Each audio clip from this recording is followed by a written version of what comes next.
Hey, what's up guys? Chris Seed here, and today I'm going to bring you guys your WWE Raw review for the show from November 5th, 2016. So, this show opens up with a recap of last week, the whole WWE Universal Championship match, Triple H getting involved, Kevin Owens getting the W. So, good stuff there. Not going to complain at all. And I mean, I've heard things, people not happy with the fact that Kevin Owens didn't, at least hit a pop-up powerbomb or do a move. It was almost like, the story they were telling was that Triple H basically just handed him the championship, and there was concerns if Kevin Owens looked weak in the process. Is he going to be booked like the Seth Rollins chicken shit heel where he doesn't win anything on his own? And I don't want to see that at all. I want to finally see a heel outside of Brock Lesnar, that stands up for himself, doesn't back down from fights and shit. A strong heel. That's what I want. This chicken shit heel thing's got to go. I'm getting sick of it. But we get an earlier today segment with Stephanie and Mick.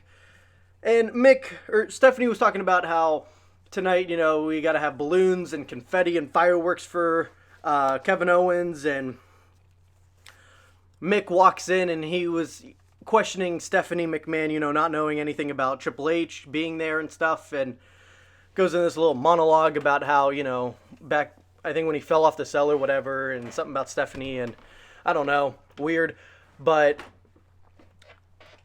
Stephanie was talking about how, or Mick said something like, give me one reason why I should believe you, and Stephanie was talking about how that she didn't, she's embarrassed and all that stuff, and Mick was like, well, you better be telling the truth because, I believe you, and, if you're lying, then you're a bad person or something like that. I don't know, it was weird. But the acting was a little rough. I'm not even going to front, but I don't know. They're trying to add some layers to this. It is what it is. In the ring, Stephanie introduces Kevin Owens. He comes out, balloons fall from the ceiling, we get some confetti, some fireworks. He talks about how he deserves it. When they went off the air last week, all the fans were chanting, "You deserve it," and they were trying to hijack his moment by chanting that, and they were chanting it because they thought they were great and special, and, oh, we want to be a part of something, and he was like, well, guess what? You're not great and special. I'm great and special. And last week, Triple H he had already done 98% of the work, so Kevin Owens trying to cover up for that. I mean, I think they know. So, and he goes on about how this is the Kevin Owens show, or, Raw is the Kevin Owens show. And Seth Rollins comes out and he demands to know why, Triple H, got involved and all that stuff to Stephanie, and, tells Kevin Owens to shut his mouth. And this doesn't concern him, but it can if, he wants it to. And,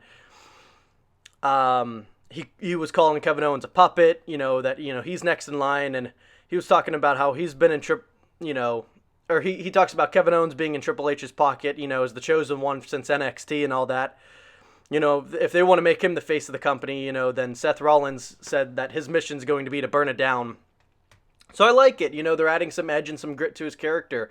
I like it. The way he was presented today was awesome, on Raw.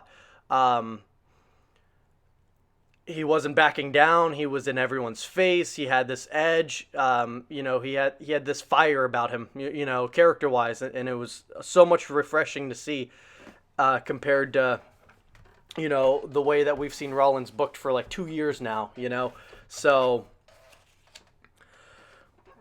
and Kevin Owens was talking about, he was like, where's his passion been? And I was like, that's what all of us were saying, because since he's came back, and this is Kevin Owens talking, since Rollins came back, he's been designing the blueprints for failure.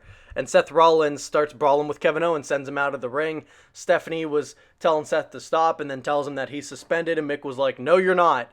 And he was like, we don't hang out suspensions here when someone lets their temper flare, here on Monday Night Raw. We hand out rematches. And at Clash of Champions, Kevin Owens is going to face Seth Rollins for the Universal Championship. So, good stuff. We get our main event. Roman Reigns isn't involved, possibly yet. Wait and fucking see on that one. I don't know where Rusev was tonight, for Roman Reigns' consolation prize. Give him the U.S. title. Give him the fuck out of the main event picture. This would be great without Roman Reigns, We finally get what we want. At least I can say that. I finally am getting something I want. Kevin Owens, Seth Rollins in the main event on Raw. That's fucking awesome, That is awesome. And AJ Styles is in the main event of SmackDown. Like, we could have AJ Styles become the WWE champion. Kevin Owens is already the Universal champion. Nakamura is the NXT champ. Like, that's fucking awesome.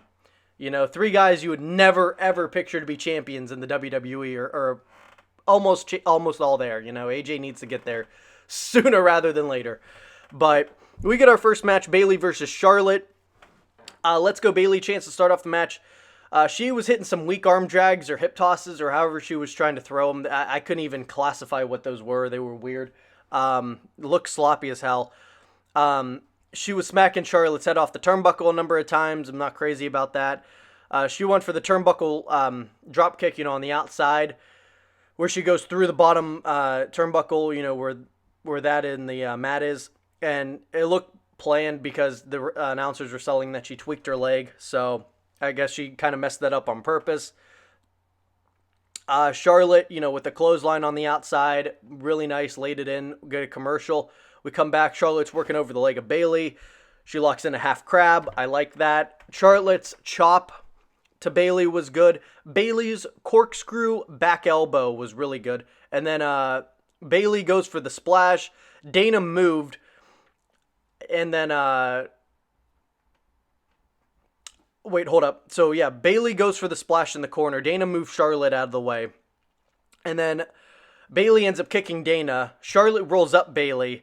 And then on the kick out, Charlotte gets sent into Dana Brooke. This caused the distraction for Bayley to hit the Bayley to belly for the pin and the win. So Bayley getting the W. I don't know where they go from here, considering what happened later on. Women's championship match, maybe a one-on-one, maybe a triple threat. I don't know where we're going. But up next, we get Chris Jericho versus Seth Rollins. Or no. Up next, we get Bo Dallas versus a random jobber. And Bo's getting repackaged after that whole drunken airport incident, which kind of feel, a little bad about. But, I mean, at the same time, you're a grown-ass man, carry yourself like one. I'm surprised they didn't fire him over that, to be honest. Because they tend to fire people over some, petty shit. But, anyways, Bo Dallas versus a jobber. Bo's coming out with this whole, Bo leave and Bo kind of repackaged gimmick. He's a bit more aggressive, got a bit more edge to him. He was doing some ground and pound to start off the match, clinching some knees. I liked that, Bo with, some MMA influenced, strikes and stuff. I like that. I really like that. And then he hit the roll of the dice for the pin and the win. So Bo Dallas getting the W. Short, sweet, simple. We'll see where this goes. Chris Jericho versus Seth Rollins was up next. I liked Rollins' single leg drop kick to come out of the match. Rollins' suicide dive, and the announcers are starting to call that a suicide dive, more and more and more. So shout out to them. Jericho's kick to Rollins as he was trying to get back into the ring. Jericho's chop to Rollins I liked. Seth sending Jericho into the barricade on the outside. And then Seth was trying to get back into the ring. Jericho did the springboard drop kick to Seth Rollins. We get a commercial. We come back. Rollins reverse STO into the middle turnbuckle I liked. Jericho should have sold that a little more because Rollins was taking his, time getting up and stuff, and Jericho kind of popped right back up. I liked Rollins' forearms, followed by a sling blade. Rollins' middle rope front flip neck breaker. Rollins' high knee, and then Rollins' springboard was reversed, or his springboard knee was reversed into the walls of Jericho. We get a rope break. Good stuff. Rollins' enziguri followed up by a side kick for a 2 count. All right. Rollins, they're on the top rope at this point. Jericho looking for a superplex. Rollins ends up delivering, like a front suplex, sending Jericho face first onto the mat. Jericho takes the front bump. And then Rollins goes off the top rope for a frog splash, misses. Jericho counters with the lion salt, finally hit it. Good stuff. And then Jericho goes for the code breaker. Rollins caught him, threw him off. Jericho goes for an enziguri. It was reversed, and then Rollins hit the pedigree for the pin and the win. So Seth Rollins getting the W as expected. I I like it. I like the edge and the grit to his character, the edginess. He seems fired up. He's not some kiss ass baby face. I like this little revamped Seth Rollins that we got going on, and it seems like they made him the face in this whole situation. So that was one of the bigger questions, coming out. Who was the face in that ending? Triple H and Kevin Owens or Seth Rollins? So it seems like they're going with KO as the heel, Seth as the face. So cool stuff. I'm cool with that. After this, we get Cesaro, Sheamus, and the Best of 7 series. Sheamus is up 2-0. Cesaro, down, of course. So I was expecting Cesaro to start making the comeback around this point, but let's get into this match. Cesaro's cross body. I liked Sheamus's back body drop. Cesaro then rolling out of the ring, selling the back. Sheamus followed him. Cesaro hit a clothesline to Sheamus on the outside. I liked Cesaro's uppercuts were good. Cesaro going for the pop-up uppercut, but he ended up selling the back, when he lifted up Sheamus. And then Sheamus hit like 4 Irish Curse backbreakers in a row. And then he lifts Cesaro up for like the Razor's Edge position on his shoulders, and then turns that into a backbreaker. And he couldn't stick the landing. His knee kind of like slipped near the end of it. Because Cesaro's like 220 or something coming down on your knee, like from, that high up. It would that would hurt a little bit. So kind of understand why, but I mean, it was okay. I wish he would have been able to stick that landing a little bit more, but after that, Cesaro is selling the back, and the ref was asking if he wanted to continue, and Cesaro was like, yeah, don't call this match, and he gets up and gets broke kicked, and Sheamus ends up pinning him for the win. So Sheamus going up 3-0 at the end of this. I'm assuming Cesaro will start the comeback and win this series. That's what I'm hoping for. We'll see what happens, but, just talking about it a little bit. This one's got me, this whole series thing, I like it. I like the whole 7-match series thing that they got going on. It's got a more sports feel to it. Hopefully, it'll mean something as long as somebody comes out of this getting a championship match, whether it's for the U.S. title or the Universal Championship. Somebody's got to come out of, whoever wins has to get a championship match, or else the whole thing was pointless. Wouldn't have mean anything. And I wish they would do these more. Prior to setting up, like with 2 people confronting each other, and then that person gets a match. Just have like a best of 5 series or a best of 3 series with 2 guys. And have the winner come out getting a championship match. I think I really like that concept and idea. I wish they would roll with that more. I hope they do. I would do it. But after this, Primo and Epico come out and they talk about Puerto Rico, and Enzo and Cass come out. They start going in on the Shining Stars. And all this does is set up a tag team match. Enzo and Cass versus Primo and Epico. And Enzo and Cass did some good stuff on the mic. It was a little entertaining this week. I'll say that. Cass sending both Primo and Epico out the ring early on, and then Enzo's suicide dive. I liked. We get a commercial, though, quickly. Primo hit 3 suplexes in a row. He ends up getting hung up on the ropes. And this basically sets up the hot tag. So Big Cass comes in, hits the Empire Elbow, the big boot. Enzo goes to the top rope, and Primo goes to distract Cass. Enzo ends up hitting a crossbody instead, but then Epico rolled up, he rolled through the crossbody and then rolled up Enzo for the pin and the win. So Primo and Epico getting the W. I don't know what this signals. I try to look into these things sometimes. I don't know if they're really building up Primo and Epico for anything. I guess maybe they gave them this W so they just didn't seem like total jobbers in this division. That's my only real conclusion I can get out of this. I don't know where they're going from here. After this, though, we get Nia Crap versus the Jobber of the week. This Jobber got in some offense with some leg kicks, goes for the sleeper. I like, the idea with that. It's more MMA styled, influenced and all that. Nia ends up taking control. And then hits some weak-ass World's Strongest Slam for the pin and the win. I hate fucking Nia Jax. Moving on. She sucks. She's trash. Carl and Doc do a segment where, they brought out 3 guys acting like the retired New Day, old New Day, and it was corny and dumb, and this is not how I want to see Carl Anderson and Doc Gallows utilized. The New Day comes out and then beats up the old New Day, and it was just dumb and corny. Moving on, Darren Young versus Jinder Mahal. Titus was on commentary. Jinder's knee followed by a forearm across the back I liked. Darren's forearm to Jinder Mahal. Darren's neck breaker. And then at this point, Titus was going in on Byron Saxton. Corey Graves was talking about how Byron was saying he could beat Titus in a fight, and he was like, Michael Cole was here to witness it, and Titus was like, Darren, he was like, Byron, shut up or whatever, you can't even fight your way out of a plastic bag, and that was, a little bit I chuckled a little bit at it. Darren's overhead throw to Jinder Mahal, and then at this point, Titus was walking down the aisle.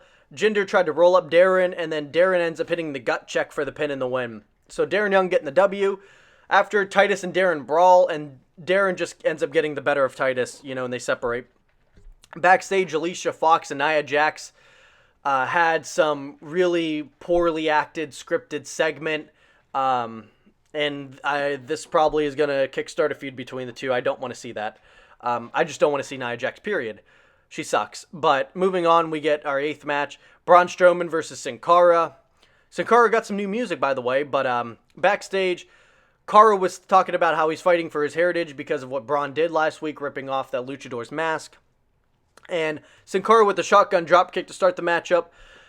Braun fires back with a shoulder tackle. Braun was in control at this point for a while. He sends Sin Cara out of the ring. Sin Cara, hit a couple insecurities on the outside, and then he hit a leaping dropkick off the steps to Braun Strowman.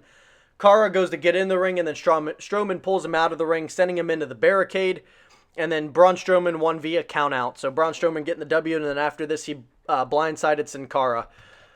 At this point of the show, Sasha Banks comes out, and the announcers are talking about how they don't think this is going to end well. And I was thinking, oh, that's code for she's going to be perfectly healthy and swerve the entire audience, at the end of this. That's what I took out of that when the announcers were going in, I don't think this is gonna go well, guys. Trying to put doubt, because of the other couple retirement segments that happen like this when someone says they have bad news or something. So that was my thoughts and analysis going into this. And she talks about, the beginning of the, the women's division, and oh wait, hold up, no. She talks about, the fight with Charlotte, and Charlotte tried to break her back, and she goes in about the early women's division. She talks about, Mae Young and all that, and then she talks about, like the early 2000s with Trish and Lita, and then how in 2015 they got rid of that butterfly title and bra and panties matches, which they weren't doing bra and panties matches since 2003, but whatever. That was a little outdated. And she talks about the Revolution and Stephanie McMahon and a bunch of, cajolery. And she talks about how, every time she gets into this ring, she does it for, every girl that is told, they couldn't do anything in life, and she gets into this ring and she does it for the girls that dream of being more, that dream of being better. It's been her passion since she was like 7 or 10 or something. And, she talks about getting in this ring. It means everything to her. And SummerSlam, she was pushed beyond her limit. And Charlotte beat her straight up. She's not making excuses. And she's out here because she met with her doctors earlier today and she has some bad news. And Dana Brooke comes out. And Sasha did a good job with this whole thing. She didn't really trip over her lines. She didn't really stutter. She did a good job cutting this promo. And Dana Brooke talked about how the only champion the WWE Universe needs is Charlotte, and she has some bad news for you because she's going to use her broken body to step up her game and finish what Charlotte started.